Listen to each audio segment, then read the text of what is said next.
भाई शंकर चौधरी, अन्य महानुभाव, बहनों और भाइयों,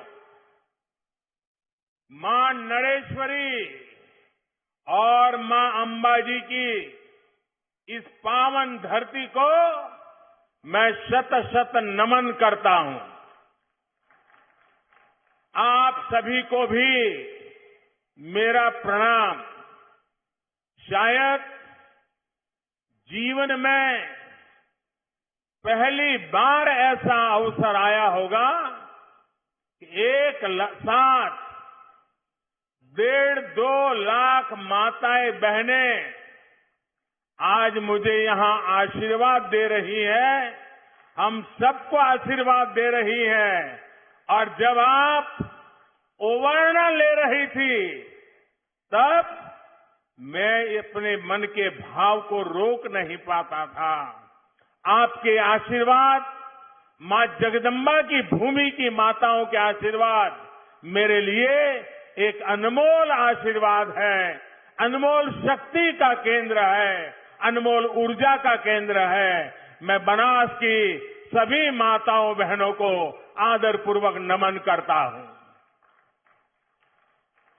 भाइयों और बहनों, बीते 1-2 घंटे में मैं यहां अलग अलग जगहों पर गया हूं। डेयरी सेक्टर से जुड़ी सरकारी योजनाओं की लाभार्थी पशुपालक बहनों से भी मेरी बड़ी विस्तार से बातचीत हुई है। और बढ़ते हैं आगे, एक बार फिर से नजर खटाखट खबरों पर। दिल्ली में सीएनजी की बढ़ती कीमतों के विरोध में ऑटो यूनियन की हड़ताल आज भी जारी। सरकार से सीएनजी के दाम कम करने की मांग। लाउड स्पीकर को लेकर योगी सरकार का बड़ा निर्देश, माइक का प्रयोग करें लेकिन परिसर से बाहर न जाए आवाज। समाजवादी पार्टी की कार्यकर्ता रुबीना खानम का विवादित बयान, कहा अजान से रोका तो मंदिरों के सामने नमाज पढ़ेंगी मुस्लिम महिलाएं। अलीगढ़ में दर्ज हुआ मुकदमा। आगरा में बढ़ती महंगाई के विरोध में समाजवादी पार्टी ने मोर्चा खोला। शहीद स्मारक पर ढपली बजाकर समाजवादी पार्टी के कार्यकर्ताओं ने अनोखा प्रदर्शन किया। यूपी के देवरिया में दर्दनाक सड़क हादसा, बस और कार की टक्कर में 6 लोगों की मौत, कई लोग जख्मी, घायलों को अस्पताल में कराया गया भर्ती। बाराबंकी में दिखी हिंदू मुस्लिम एकता की मिसाल, जिला कारागार में मुस्लिम कैदियों के साथ हिंदू बंदी भी रख रहे हैं रोजा। जेल प्रशासन की तरफ से रोजेदारों को कराई जाती है इफ्तारी। सहारनपुर में बीमारियों की रोकथाम के लिए दस्तक अभियान की शुरुआत। अभियान को सफल बनाने के लिए 1268 लोगों की टीम बनाई गई। डेंगू मलेरिया के मरीजों की तलाश कर बेहतर इलाज दिलवाने की मुहिम। आगरा में पुलिस और बदमाशों के बीच हुई मुठभेड़, एक बदमाश को लगी गोली, 2 मौके से फरार। महाराष्ट्र के गृह मंत्री दिलीप वलसे पाटिल का बड़ा बयान, कहा हम पूरी तरह तैयार हैं, कानून व्यवस्था को बिगड़ने नहीं देंगे। एमएनएस अध्यक्ष राज ठाकरे ने लाउड स्पीकर मुद्दे पर पार्टी नेताओं की बैठक बुलाई। मस्जिदों से लाउड स्पीकर हटाने के अपने अल्टीमेटम पर अड़े हैं राज ठाकरे। लाउड स्पीकर विवाद पर नासिक पुलिस कमिश्नर का बड़ा आदेश, अजान के 15 मिनट पहले और 15 मिनट बाद तक लाउड स्पीकर पर हनुमान चालीसा बजाने की इजाजत नहीं। लाउड स्पीकर के इस्तेमाल के लिए 3 मई तक लेनी होगी इजाजत। अमरावती हिंसा से Nagpur police alert, Nagpur police commissioner की अराजक तत्वों को चेतावनी, कहा अगर कोई कानून हाथ में लेगा तो उसके खिलाफ बड़ी कार्रवाई होगी। जहांगीरपुरी हिंसा को लेकर दिल्ली पुलिस ने शुरुआती रिपोर्ट केंद्रीय गृह मंत्रालय को दी। मामले में दिल्ली पुलिस की कार्रवाई पर जानकारी दी। सूत्रों के हवाले से खबर। सोनिया गांधी के आवास पर कांग्रेस के सभी सीनियर नेताओं की बड़ी बैठक में प्रशांत किशोर भी मौजूद। खरगोन में शांति बहाल होने पर प्रशासन ने आज फिर दी कर्फ्यू में ढील। सुबह 8 से 12 बजे तक खुलेंगे बाजार, गाड़ियों पर पाबंदी रहेगी। खरगोन दंगा पीड़ित शिवम की बहन की शादी कराएंगे सीएम शिवराज सिंह चौहान। मुख्यमंत्री ने शिवम के परिवार को आश्वासन दिया, कहा अपनी भांजी की शादी मैं खुद करवाऊंगा। राज ठाकरे को अयोध्या में कड़ी सुरक्षा देगी यूपी सरकार। 5 जून को अयोध्या जाएंगे राज ठाकरे। इससे पहले मई में शिवसेना नेता आदित्य ठाकरे ने अयोध्या जाने का ऐलान किया। मध्य प्रदेश में आज से फिर शुरू होगी मुख्यमंत्री तीर्थ दर्शन योजना। पहली ट्रेन को हरी झंडी दिखाएंगे सीएम शिवराज सिंह। गृहमंत्री अमित शाह के दौरे की तैयारियां तेज। भोपाल बीजेपी दफ्तर में मिलेंगे सीएम शिवराज और वीडी शर्मा समेत कई प्रमुख नेता। गृह मंत्री के दौरे की रणनीति पर होगी चर्चा। नीमच में बीजेपी जिलाध्यक्ष पवन पाटीदार का तलवार लहराते हुए वीडियो हुआ वायरल। कांग्रेस नेताओं ने बीजेपी जिलाध्यक्ष पर धारा 144 के उल्लंघन का आरोप लगाया। एसपी कार्यालय में भी की मामले की शिकायत। ग्वालियर में कार सवार 5 युवकों ने ढाबे के मालिक और स्टाफ के साथ मारपीट की। युवकों ने सरेआम की फायरिंग। पुलिस ने 3 आरोपियों को हिरासत में लिया। सीसीटीवी में रिकॉर्ड हुई पूरी घटना।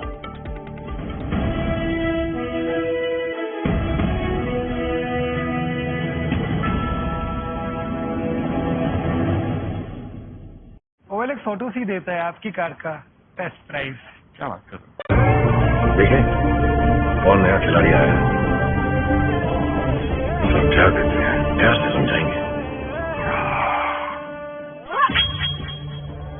ये तो अपनी जुबान है। जुबान एक हो तो दिल भी एक होने चाहिए। विमल बोलो जुबान केसरी। पुलवामा में आतंकियों ने फिर दिखाई कायराना हरकत। काकपुरा रेलवे स्टेशन पर आरपीएफ के जवानों को बनाया निशाना। हमले में आरपीएफ के सब इंस्पेक्टर और हेड कांस्टेबल शहीद।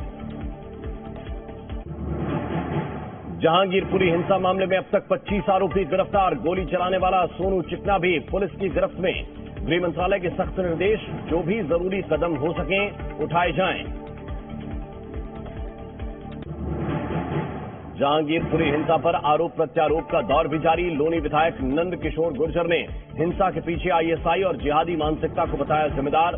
शरद पवार बोले हिंसा के पीछे BJP.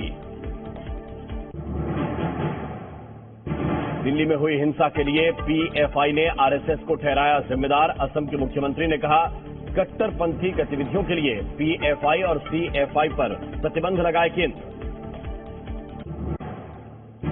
Lieutenant general Manoj Pandey होंगे अगले सेना प्रमुख। इसी महीने रिटायर होंगे मौजूदा सेना प्रमुख general MM Naravane.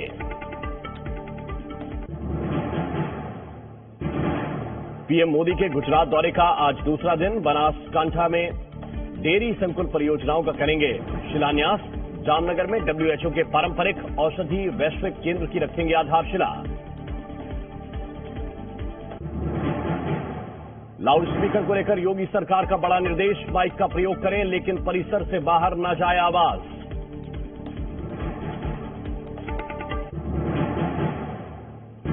Loud speaker विवाद को लेकर समाजवादी पार्टी के नेता रुबीना खानम की धमकी। कहा अगर नहीं थमा लाउड स्पीकर विवाद तो मंदिर के आगे बैठकर पढ़ेंगे कुरान।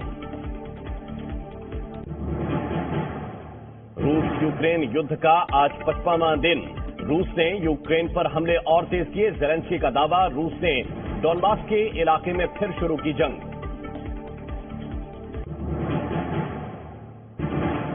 तोहफा बेचने के आरोपों पर इमरान ने दिया जवाब। कहा मेरा तोहफा मेरी मर्जी। 14 करोड़ रुपए से ज्यादा के 58 गिफ्ट बेचने का विपक्ष ने लगाया था आरोप।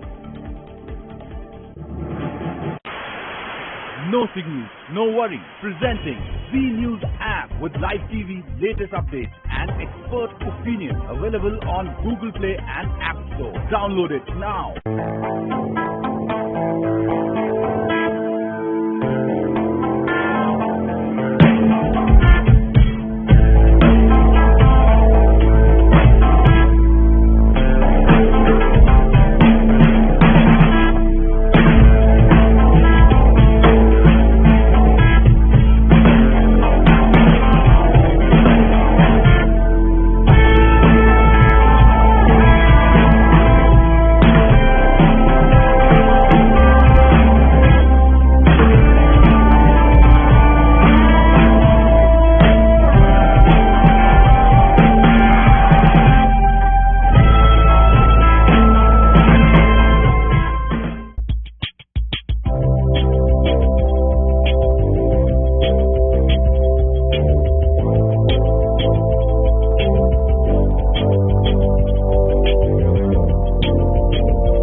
Available on Google Play and App Store. Download it now.